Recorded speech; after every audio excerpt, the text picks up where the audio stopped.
Singkat cerita, sebelum saya mengenal Tuhan Yesus, saya juga sebelumnya 2019, saya sudah berangkat umroh dan bercadar juga. Kenapa saya ingin ikut Tuhan Yesus? Karena awal mulanya saya itu merasa... Bismillahirrahmanirrahim. Assalamualaikum warahmatullahi wabarakatuh. Alhamdulillah, jumpa lagi dengan saya di channel YouTube Maisha Al-Fatih. Teman-teman, ini ada video menarik, teman-teman. Video pengakuan dari seorang perempuan yang katanya tadinya dia adalah seorang muslimah yang taat kepada Allah. Menutup auratnya dengan sempurna, menggunakan cadar. Bahkan teman-teman, dia juga menceritakan bahwa dia sudah pernah melakukan ibadah umroh. Dan yang mengejutkan teman-teman, pengakuan dia ini, dia mengaku murtad keluar dari Islam setelah dia pulang dari umroh. Nah, bagaimana kisahnya? Oke, sebelum kita lanjutkan videonya, bagi teman-teman yang belum subscribe channel YouTube ini, silahkan diklik tombol subscribe-nya, dan jangan lupa aktifkan tanda loncengnya, agar teman-teman semua mendapatkan notifikasi video-video terbaru dari channel YouTube ini.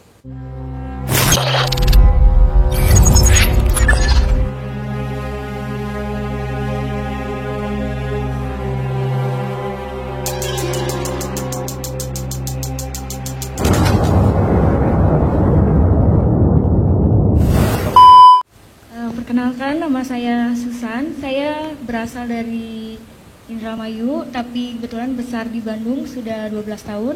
Oke. Saya berasal dari keluarga Muslim sebelumnya, tapi puji Tuhan sekarang sudah jadi anak Tuhan Yesus. Namanya Susan, sahabatku semua.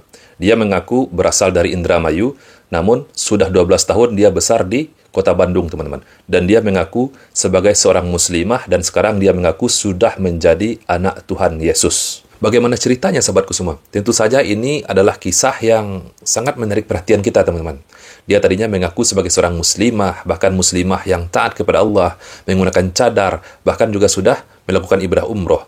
Lalu sepulang umroh dia murtad. Bagaimana ceritanya? Coba kita simak dulu ya, sahabatku semua. Kita simak dulu bagaimana cerita dari perempuan ini menjadi murtad. Apakah benar perempuan ini adalah seorang muslimah yang taat kepada Allah? Oke, langsung saja teman-teman, mari kita simak. Singkat cerita, sebelum saya mengenal Tuhan Yesus, saya juga sebelumnya 2019, saya sudah berangkat umroh dan bercadar juga. Nah, pada tahun 2019 dia sudah berangkat melakukan ibadah umroh, dan dia juga menggunakan cadar, pengakuan dari Mbak Susan ini. Kenapa saya ingin ikut Tuhan Yesus? Nah, kenapa? Karena awal mulanya saya itu merasa kayak gak punya hidup damai sejahtera di agama sebelumnya, mohon maaf, karena sebelumnya saya juga taat melakukan ibadah, puasa, tahajud, dan seperti orang lain lakukan di agama seberang. Dia mengaku tidak merasakan kedamaian selama dia menganut agama Islam. Tetapi teman-teman, kontradiktifnya, dia mengaku adalah salah seorang muslimah yang taat kepada Allah. Bahkan teman-teman, dia mengaku melakukan ibadah solat sunnah tahajud pada setiap malamnya, dan juga melakukan puasa. Tetapi dia tidak mendapatkan kedamaian di dalam hatinya. Menurut analisis saya, teman-teman, ini ada dua kemungkinan. Yang pertama, teman-teman, bisa jadi perempuan ini sebetulnya bukanlah seorang murtadin, tetapi memang kafir dari sononya. Bisa jadi teman-teman dia membuat video tandingan, karena banyak beredar di media sosial, teman-teman, pengakuan dari seorang mu'alaf, seorang yang beragama Kristen yang pindah ke dalam agama Islam. Setelah dia mempelajari kitab Injilnya sendiri, teman-teman, akhirnya dia menemukan kebenaran itu berada di dalam agama Islam. Nah, bisa jadi teman-teman, bisa jadi ini adalah pengakuan yang sengaja dibuat-buat saja sebagai tandingan. Nah, yang kedua teman-teman, kemungkinan yang kedua, memang benar, mungkin perempuan ini adalah seorang muslimah, mungkin. Tetapi dia bukanlah seorang muslimah yang taat kepada Allah. Mungkin ini hanyalah pengakuan dia semata. Dia mengaku di hadapan para jemaat Kristennya, jemaat gerejanya, bahwa dia adalah seorang muslimah yang taat kepada Allah. Kita lanjutkan dulu teman-teman videonya. Terus saya berdoa sama Tuhan, waktu itu saya dikasih sakit dulu sama Tuhan. Dan mungkin itu proses Tuhan untuk membentuk saya dan merasakan kasih karunia Tuhan, sehingga saya diselamatkan oleh Tuhan. Jadi dia mengaku, teman-teman, dia mengalami suatu penyakit, teman-teman. Jadi dia mengalami suatu penyakit dan mungkin tidak sembuh-sembuh. Lalu teman-teman dia berdoa katanya kepada Tuhan. Saya nggak tahu Tuhan siapa yang dia maksud.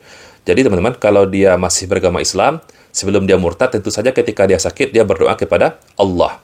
Nah, saya nggak tahu apakah dia berdoa kepada Allah atau dia berdoa kepada Yesus. Dibentuk, saya dikasih sakit, tapi saya larinya bukan ke dokter, saya larinya malah ke dukun, ke orang pinter, saya minta air doa segala macem. Ngakunya dia seorang muslimah yang taat kepada Allah, teman-teman. Seorang muslimah yang taat kepada Allah, seorang yang beragama Islam, yang paham agama, tentu saja dia tidak akan mendatangi dukun, teman-teman. Bagaimana mungkin seorang yang taat kepada Allah, paham ilmu agama, datang kepada dukun? Dan yang anehnya itu, sakit saya itu nggak jelas gitu ya, kayak orang vertigo, tapi 2 bulan berturut-turut saya merasakan sakit. Pada akhirnya mungkin Tuhan kirim seseorang kepada saya, yaitu teman. Dia orang Katolik dan dia cerita kayak gini, coba tolong kamu doa yang kamu mengerti, doa orang Kristen. Dari situ saya ngerasa, saya tidak mau agama saya disamakan dengan agama kamu. Oh, jadi teman-teman datang seorang teman yang beragama Kristen, teman-teman, menyuruh dia untuk berdoa secara agama Kristen. Pengakuan ini, teman-teman, sangat kontradiktif sekali. Seorang yang benar-benar taat kepada Allah dan Rasul-Nya, paham ilmu agama, tentu saja tidak akan pernah mendatangi dukun, teman-teman. Man ata arafan, au sahiran, au kahinan, yu'minu bima yakul, faqad kafara bima unzala ala Muhammad. Barang siapa yang percaya, yang mendatangi arafan, orang pintar, orang-orang yang mengaku mengetahui perkara-perkara gaib, au sahiran, atau tukang sihir, orang yang mengaku memiliki kemampuan-kemampuan ilmu magic, au kahinan, atau dukun, maka sudah kafir, teman-teman. Sudah kafir terhadap apa yang diturunkan kepada Nabi Muhammad SAW. Bagaimana mungkin seorang muslimah yang tadinya mengaku taat kepada Allah, yang paham ilmu agama, lalu mendatangi dukun? Kalau benar-benar orang yang taat kepada Allah dan Rasul-Nya, paham ilmu agama, tentu saja, teman-teman, paham tentang hakikat dari sakit yang dideritanya, teman-teman. Bisa jadi, teman-teman, bisa jadi Allah berkehendak kita tempatnya kelak di surga. Tapi karena saking banyaknya dosa kita, teman-teman, maka Allah memberikan kita penyakit. Untuk apa? Agar dosa-dosa kita gugur, teman-teman. Ketika kita sabar dengan ujian yang diberikan oleh Allah, dengan penyakit yang kita derita, maka Allah akan menggugurkan dosa kita.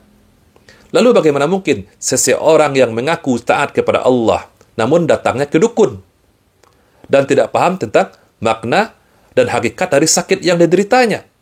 Oke, kita lanjutkan lagi pengakuan dari Mbak Susan ini. Dari situ saya kepikiran gitu, oh iya ya, karena kan kalau doa orang agama seberang pasti pakai bahasa Arab dan saya tidak mengerti artinya gitu, cuma doa aja. Nah, dari situ saya iseng buka-buka YouTube, lihat kesaksian orang-orang Kristen, dan saya penasaran gitu, sehebat inikah Tuhan Yesus? Apakah ini kesaksian palsu atau apa? Saya nggak ngerti. Jadi, teman-teman, dia tadi, teman-teman, menyatakan tidak paham bahasa Arab. Karena tadi, teman-teman, dia menyatakan bahwa doa bagi orang-orang yang beragama sebelah, maksudnya kita, agama Islam, berdoanya tentu saja dengan menggunakan bahasa Arab. Tidak selalu. Bagi kita yang tidak paham bahasa Arab, kita juga boleh berdoa kepada Allah dengan menggunakan bahasa yang kita gunakan sehari-hari. Karena, teman-teman, Allah, dia paham seluruh bahasa. Tidak dikhususkan dengan bahasa Arab kalau kita memang tidak bisa bahasa Arab. Jadi, pengen bahasa daerah pun Allah pasti paham. Pengen bahasa Minang, misalkan bahasa Batak, bahasa Jawa, bahasa Sunda, bahasa Amerika. Bahkan jangankan mengucap dari mulut kita, dari lisan kita. Apapun yang terbesit di hati kita, teman-teman, Allah Maha mengetahuinya. Jadi konyol sekali, teman-teman. Konyol sekali pengakuan dari perempuan ini. Malam itu saya langsung berdoa gini, Tuhan, kalau memang Tuhan ada di dalam hidup saya ingin merasakan Tuhan itu nyata. Saya tidak mau cuma lihat kesaksian di YouTube dan saya nggak tahu itu kesaksian dusta atau benar gitu. Tapi aku pengen ngerasain Tuhan itu hadir di dalam hidup saya. Kalau memang Tuhan ada di dalam hidup saya berjanji saya akan ikut Tuhan Yesus. Dari situ besok pagi saya dikasih sembuh, tapi itu saya masih tidak percaya sama Tuhan Yesus. Nah, ini lagi, teman-teman, pengakuan yang sangat ngawur menurut saya, teman-teman. Dia ketika berdoa ini, teman-teman, kondisinya dia masih seorang muslimah. Belum murtad, teman-teman. Belum keluar dari agama Islam. Belum pindah dia. Belum login dia ke agama Kristen. Tetapi anehnya dia berdoa kepada Yesus. Di mana letak keimanannya?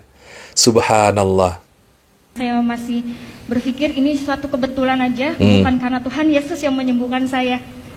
1 minggu, waktu itu 1 minggu saya diberi sehat, dan saya ngerasa ada yang menggerakkan hati saya kayak, kamu tuh kayak ditagih janji, kamu tuh sudah disembuhkan sama saya. Kamu berjanji akan ikut saya. Jadi dapat saya simpulkan, teman-teman, kalau benar perempuan ini dulunya adalah seorang muslimah, dia bukanlah seorang muslimah yang taat kepada Allah. Dia bukanlah seorang muslimah yang paham tentang agama ini, teman-teman. Karena dari pengakuannya sendiri, teman-teman, dari pengakuan perempuan ini menandakan dia bukanlah seorang yang beriman, yang taat kepada Allah, apalagi paham tentang ilmu agama. Saya berdoa sama Tuhan, Tuhan kalau memang Tuhan berkenan, tolong siapkan hati saya untuk menjadi anak Tuhan Yesus dan bisa memuliakan nama Tuhan dan bisa menyelamatkan keluarga saya juga, Tuhan. Dari situ saya nggak lama, bulan 6 tanggal 24 saya sudah dibaptis, puji Tuhan. Murtad, teman-teman. Murtad, dia sudah resmi murtad dan pindah ke agama Nasrani. Setelah mengenal Tuhan Yesus, saya merasa kayak lebih damai, sejahtera. Apapun masalah yang saya hadapi, biasanya saya itu emosian, temperamen. Puji Tuhan sekarang saya bisa lebih sabar, lebih menerima kenyataan hidup. Lebih sabar dia, katanya. Dia merasakan kedamaian setelah dia pindah agama. Subhanallah. Saya juga pernah ketahuan sama mama saya, karena kebetulan orang tua saya belum tahu kalau saya Kristen. Beliau nemuin satu buku pelajaran dasar kekristenan, dan di situ mama saya bilang, ini apa gambar Tuhan Yesus, buang nggak bukunya, sobek-sobek nggak. Dari situ saya nangis, kataku tuh jangan, ini punya teman. Ya wajar, teman-teman, wajar. Orang tua mana yang tidak akan hancur hatinya ketika tahu anaknya murtad? Pasti sedih, teman-teman. Orang tua mana yang tidak sedih anaknya pindah agama? Dari agama yang benar, pindah ke... Kasihan, teman-teman. Kasihan kita kepada orang tuanya. Aku bilang gitu kan. Terus malamnya aku mimpi mama aku mau bunuh aku gara-gara aku ngikut Tuhan Yesus. Terus aku bilang, nggak apa-apa mama bunuh saya, tapi saya mau ikut Tuhan Yesus sampai kapanpun. Saya nggak mau lepas dari Tuhan Yesus. Saya rela mati demi Tuhan Yesus. Di mimpi saya seperti itu. Bangun tidur saya nangis sampai berdoa, Tuhan, kiranya Tuhan jamah hati mama saya, karena orang tua saya itu muslimnya benar-benar dia kental banget, dan karena dia udah tahu aku umroh, sampai saat ini pun mamaku masih suruh aku sholat. Aku sampai bingung, Tuhan, aku harus gimana? Aku nggak mau pura-pura sholat di depan Tuhan, karena sampai saat ini orang tua aku belum tahu, dan aku kadang suka masih suruh pakai hijab juga. Tapi aku selalu berdoa sama Tuhan, gak pernah putus doa agar Tuhan selamatkan semua keluarga saya di rumah, terutama hati mama saya yang begitu keras, biar Tuhan yang bekerja untuk keluarga saya. Kasihan, teman-teman. Saya kasihan mendengarkan kisah ini jika kisah ini benar-benar terjadi, teman-teman. Saya kasihan kepada mamanya. Jadi kesimpulannya, sahabatku semua, saya akan menyimpulkan bahwa pengakuan dari perempuan ini yang pertama, ini bisa saja adalah pengakuan yang dibuat-buat. Sejatinya dia bukanlah seorang murtadin, tetapi dia sejatinya adalah seorang yang memang benar-benar orang Kristen sendiri yang membuat pengakuan yang dibuat-buat. Untuk tandingan, teman-teman. Karena sangat banyak sekali, teman-teman, sekarang pengakuan mu'alaf yang mengaku pindah dari agama Kristen ke agama Islam. Orang-orang Kristen yang pindah ke agama Islam, teman-teman, adalah orang-orang pintar, yang dia sudah mengkaji kitabnya, mempelajari kitab Injilnya sendiri, teman-teman. Akhirnya, kitab Injilnya sendirilah yang sangat banyak kontradiktif di dalamnya. Akhirnya dia pindah ke agama Islam. Nah, yang kedua, teman-teman, saya dapat menyimpulkan, jika cerita ini benar adanya, artinya perempuan ini bukanlah seorang muslimah yang taat kepada Allah sebelumnya. Perempuan ini dari pengakuannya sangat jelas sekali, dia tidak paham ilmu agama. Tidak ada iman di dalam hatinya. Baru saja diberikan Allah suatu penyakit, sudah luntur keimanan. Bayangkan bagaimana para sahabat dulu, teman-teman, menjaga keimanannya sampai disiksa, diancam, dibunuh, teman-teman, diperangi. Keimanan mereka, teman-teman, tidak tergoyahkan. Apalagi kalau kita menyimak kisah sahabat Nabi, luar biasa keimanan mereka, teman-teman. Jadi, teman-teman, yang dapat kita ambil dari video ini, marilah kita semua sebagai orang tua mendidik anak kita dengan benar, mempelajari ilmu agama yang benar, dan menguatkan keimanan kita, taat kepada Allah. Jangan sampai kita murtad dari agama ini, teman-teman. Na'udzubillah.